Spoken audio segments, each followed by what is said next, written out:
Welcome to Becoming Virtuosa, the podcast with Dr. Susan Crockett. You are listening to episode number 10, Sustainability Part 2, Tenacity. This episode is dedicated to my Benjamin, the most tenacious person I know. Welcome to Becoming Virtuosa, where women learn to love their lives. Do you find yourself frustrated by society's expectations? Looking for practical advice on how to discover your talents and level up your life? You found the right place. Here's your host, U.S. News top doctor, robotic surgeon, and certified life coach, Dr. Susan Crockett. Hello, my virtuosas. I'm your host, Dr. Susan Crockett, and you can call me Sue. I'm so happy to be here today. We are on day 3 in San Antonio of our stay-at-home orders for coronavirus. I am homebound today because our surgeries have been canceled, all except elective cases. My kids are all at home. And so I'm working on doing normal mommy things like figuring out what we're eating for dinner tonight, taking out the trash. We just barely missed the trash man this morning, or we barely caught him. Brady happened to see him drive by and we ran out there and took the trash cans out. We have an AC that's out, and so the air conditioning man was out this morning, and, just life. It's life. It's kind of a new world, though. I'm doing things with my kids because they're at home, and Brady is my 21-year-old son. He met me downstairs for breakfast, and he's like, "Hey, Mom, you want to play Beats?" And I'm like, "What?" He's like, "Yeah, do you want to play this virtual reality computer game that I told you about? Do you remember? I told you about it." And I'm like, "Oh, yeah. It's called Beat Saber." My son is very interested in developing virtual reality platforms for online video games. So he actually showed me how to play this virtual reality game, and it is really fun. It was pretty cool. You wear your visor, the headpiece that's hooked in with the computer, and it's a music game, so you kind of use the joysticks like drumsticks, and I played to Imagine Dragons. Imagine that. And yeah, it's pretty fun. It's really great for eye-hand coordination. I'm thinking maybe it'll kind of help me stay sharp while I'm not on the robot for the next couple of weeks as we go through all of this. So I was talking with my son, Brady, about what I got to do today, that I have to do this podcast. Oh, that I get to do this podcast. That's what he told me. Like, yeah, it's on tenacity, which is a good topic because, yeah, I don't necessarily feel like doing this today. And he's like, tenacity? You mean like that Rocky quote? I said, yeah, like holding on no matter what. So I thought that was kind of interesting. I thought I would start the segment with Brady's Rocky quote. So this is from Rocky Balboa. He said, "You, me, or nobody is going to hit as hard as life. But it ain't about how hard you hit. It's about how hard you can get hit and keep moving forward. How much you can take and keep moving forward.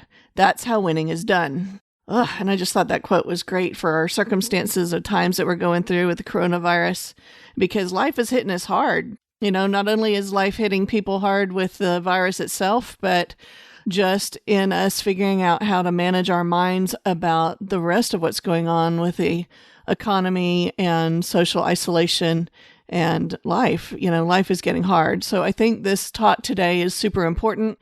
It's on tenacity. It's the second in a series I'm doing on sustainability to get through difficult times. And for today's show, I'm going to do our second wireless earbud giveaway. They're really cute. They've got the Virtuosa logo on them, so you can listen every week. Last week, we gave away a pair to Amy and Mary Kate, and I'm going to have 2 more winners this week that I'll announce at the end of the show. How fun is that? So let's dig into tenacity. The definition of tenacity, well, if you look at the Hebrew word, which is the origin, it means to grip. And it makes me think of that kitty cat poster that I had in my room in the 70s, which was, that kitty that was holding on until Friday. Just hang on. The definition, according to Webster, is the quality or fact of being able to grip something firmly, or to be very determined or have determination, or the quality or fact of continuing to exist, persistence. So tenacity, in practical terms, is the ability to hang on when letting go appears much more attractive.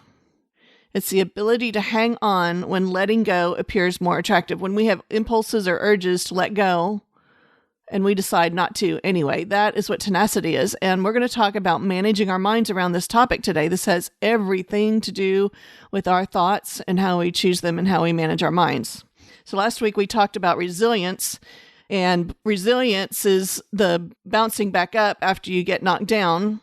I believe very much in the resilience of humanity, but I also believe and have witnessed myself in the tenacity, amazing tenacity of the human existence. So if resilience is bouncing back up after you get knocked down, tenacity is the ability to keep moving forward or continuing to hang on after you get back up.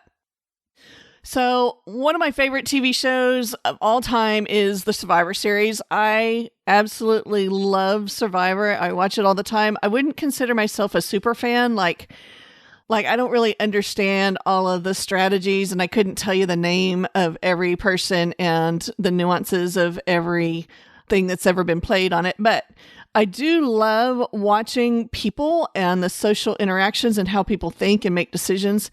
And I really love watching the challenges. It really teaches me a lot about people. And they have lots of different challenges on this show. Some are physical, some are mental. They have puzzles and all kinds of stuff, strength. But the one that I'm thinking about in regarding to tenacity are the series of physical challenges that they have that require the players to hang on. And it's usually done when there's 12 or fewer players left. And the idea is that you have to hang on in some way. And the last one standing, the last man hanging on or woman hanging on is the one who wins the challenge. And it takes some strength, some physical strength to do that. But more often than not, what I see is the people that win aren't necessarily the bulkiest, strongest people.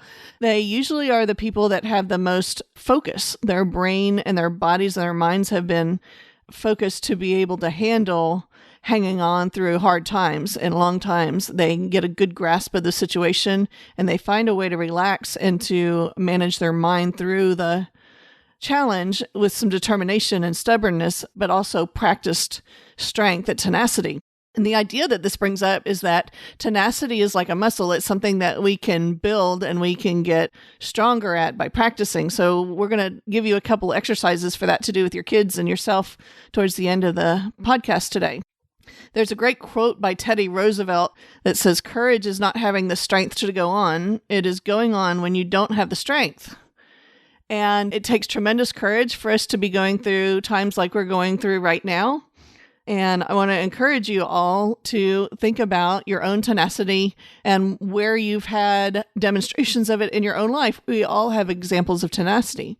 If you're a mom and you were in labor for 40 hours or however many hours it was, that was tenacity. You kept going. You kept hanging on. May not have had much of a choice about it, but you kept hanging on and going. You persevered. Musicians have a lot of tenacity. They keep practicing and creating and developing and practicing. And most of the success of the music industry doesn't come from the stage. It comes from the years of tenacity and diligence in practicing over and over and over again until they get good at their craft. If you've completed a degree, whether it's a high school degree or an advanced education or a vocational degree, if you've completed some course or education, then you've shown tenacity in your own life. If you're a runner, if you've run a marathon or participated in sports, a marathon is a great example of having tenacity.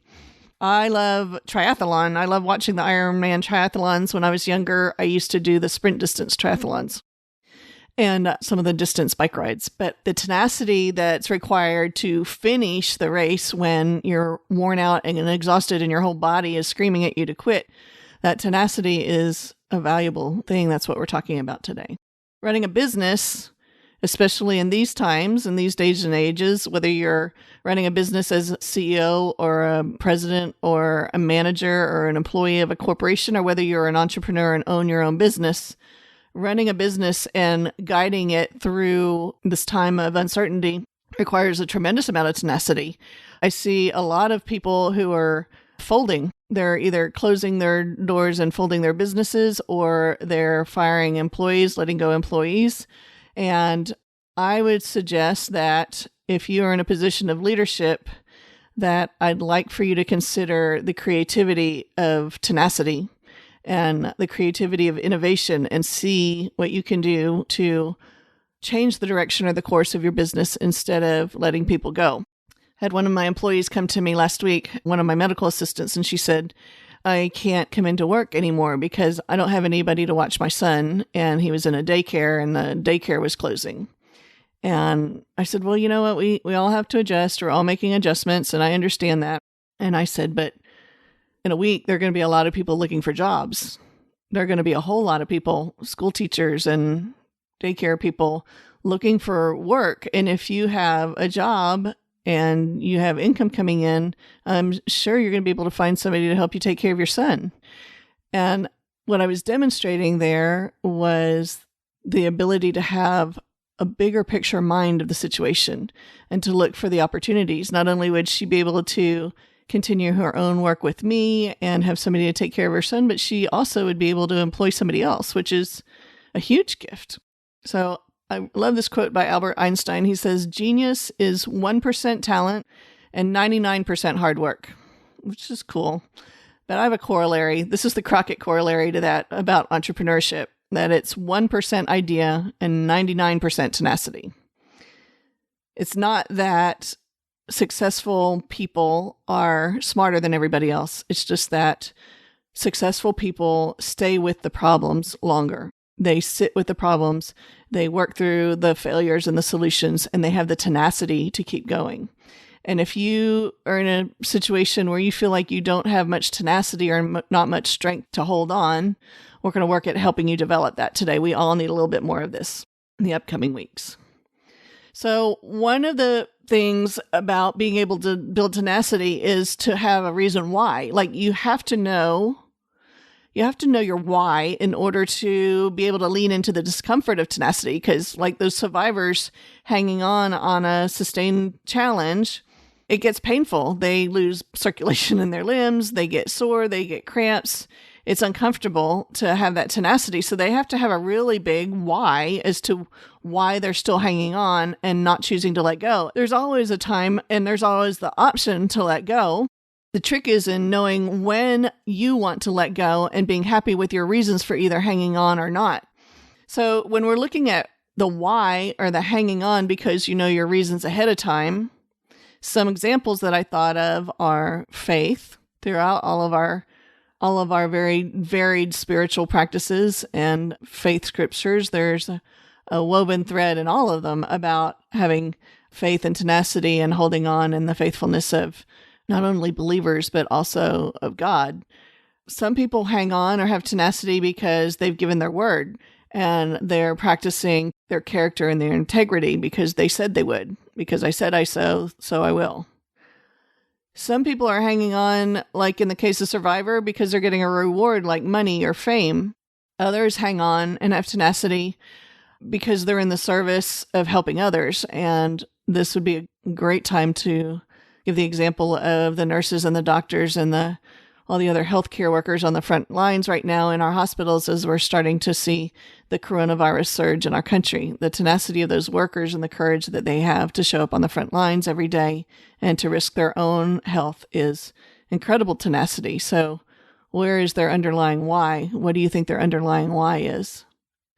So when we think about managing our minds around this, when I think about those workers, I'm thinking, what are they thinking? What is in their mind or in their thoughts that allows them to go in and keep doing their work and have the tenacity to keep going and taking care of people? In thinking about it, I break it down according to the principles that we've learned in life coaching, which are basically the principles of managing our mind. That's what the whole purpose of this podcast is to learn and manage our mind so that we can live happier, healthier lives with intention and on purpose. So in the principles of life coaching, we think about our circumstances or what's happening around us in life. Right now, it's the coronavirus. We take that circumstances and what we notice is that people have very different thoughts about it. So we have people in the healthcare industry who are doing the frontline work who have thoughts about, I need to help people and take care of them and have tenacity. And the feelings that result from those thoughts are feelings of courage, and they just keep going. And the action is that they keep going, and the result is that they help lots and lots of people. There are others and lots of us out there that look at the circumstance of the coronavirus and our thoughts are those of fear or dread. And, we may bounce back and forth between different thoughts and different ways of thinking about this virus. But my point is we have control over our thoughts and we have the ability to choose our thoughts. And by looking at how different people are looking at their brains and their thoughts, it can help you choose the thoughts to move forward with tenacity and determination also, instead of in fear and discouragement or anxiety. So there's certainly lots of people who have thoughts about fear or anxiety surrounding the coronavirus, whether it be the virus itself or the fallout from the economy. And those thoughts that are creating the fear lead us into actions that are not really serving us very well. And the result is that we don't always step up to be our best selves or to take care of ourselves or our families the way we need to. So I think more than ever now, it's important for us to practice managing our minds and managing our thoughts. And since this week's talk is about tenacity, then I'm going to give you some examples about how to strengthen your thoughts about tenacity and how to practice it in your own life. So I'm going to give you 2 different exercises this week. One is physical and one is mental. The physical exercise I want you to do is a pretty simple one. You can do it without any equipment. You can do it with your kids if you want. My doggies like to do it with me. I just want you to do a plank. I want you to plank on the floor, which means you lay face down on the floor. You can either do it on your elbows or your palms, like in push-up position. You can either do it on your feet, raised up on your feet, or if you're not that strong and you want to plank on your knees, you can do that. And I want you to just practice holding your plank as long as you can. And I want you to practice this every day for the next week. And what I want you to notice over the days is that each day you will be able to hold this plank a little bit longer. Even if it's just 5 seconds longer, by the end of this week, by the time you listen to my podcast next week, you will be able to hold that plank longer than you could today. And that is tenacity. That is strengthening your tenacity. It is learning the muscle memory physically to develop it, but it's also helping you develop it in your mind. And the second exercise I'm going to give you today is a mental exercise. I want you to think about a time in your own life when you demonstrated tenacity in your own life. So whether it was a degree or love and marriage and relationship or a marathon or music or whatever it is in your life where you know that you demonstrated hanging on through something that would have been easier to let go, I want you to write down some of your thoughts about that and your whys as to why you hung on. And then I want you to pay really close attention to your thoughts as we go through the next few days and weeks. And I want you to purposely pay attention to catching the thoughts that are not serving you and not helping you think tenacious thoughts. And then I want you to purposely insert either scriptural verses or thoughts that you choose to think that will strengthen your tenacity on purpose. I want you to do this very intentionally. And as you practice your new awareness of tenacity, I know that a bunch of y'all are binge watching Netflix. And so one of the things I want you to do is look in your movies and their binge watching and see if you can identify themes of tenacity, themes of where the hero hung on when it would have been easier to let go. So what I've shown you today, I've taught you about the second tool in sustainability. It's the tool of tenacity. This is something that hopefully is going to be useful for you over and over in your life as you go forward. It's to help you set your mind straight and to move forward in the direction that you choose, regardless of our circumstances. And now we come to the part of the show. It's one of my favorite things. And I've heard from you guys that it's one of your favorite parts too, where we talk about what we're listening and reading to, and I'm going to add what we're watching. So this week, I actually have 2 songs that I've been listening to and getting ready for this podcast. The first one is Never Let Go by the David Crowder Band. And the second is the theme from Rocky, Gonna Fly High. So if you just feel like being mellow and need a little hug of encouragement, the Never Let Go song is really lovely and beautiful. And it's part of an album that David Crowder Band put together a couple years ago called Remedy. And if you need a song to get you motivated and up and going for whatever you've got to go forward to today to hang on, then you can put on the theme from Rocky. That's always a great one for me. The book that I'm going to suggest this week is a really old book. It comes from the 1930s. Y'all are going to laugh. For the book this week, I chose The Little Engine Who Could. You Remember that book that we read to our kids when we were little, or maybe you had it read to you when you were little? It's a children's book about the little engine that had a bunch of tenacity. So that's our book for this week. And then what I'm watching, I was going to suggest that since we're all at home doing stay-at-home orders, that binge watching the Rocky movies on Netflix is a great choice for us this week. And I still think the original is the best one. I'd love for you to email me at virtuosa@virtuosacoaching.com and let me know what you think. All right. So we get to do the earpod giveaway. I'm so excited. This week we have 2 new winners, and they're Anya and Mackenzie. Congratulations. You'll be receiving your free pair of wireless earpods. Thanks for listening, and thanks for writing your reviews. If you're interested in getting a set of earpods for yourself, we draw 2 names every week. We've drawn 4. We're going to do a total of 8, so we're doing this for 2 more weeks. If you want to be entered in the drawing, you just need to write a podcast review on Apple Podcasts for me, and then drop me an email at virtuosa@virtuosacoaching.com. That's virtuosa with an A because we're women. And let me know that you wrote the review so I can identify you. Next week, we're going to talk about sustainability part 3, sustainability through difficult times. Part 3 is going to be on diligence. And I can't wait to meet with you then. It's going to be a really wonderful podcast. So, okay, my virtuosas, that's all I've got for today. Have a wonderful week. Be safe. Stay inside. Love always, Sue. I will see you next week in episode 11. Thanks for listening to this episode of Becoming Virtuosa. If you want to find out more, come check out virtuosacoaching.com. That's virtuosa with an A, coaching.com. See you next week.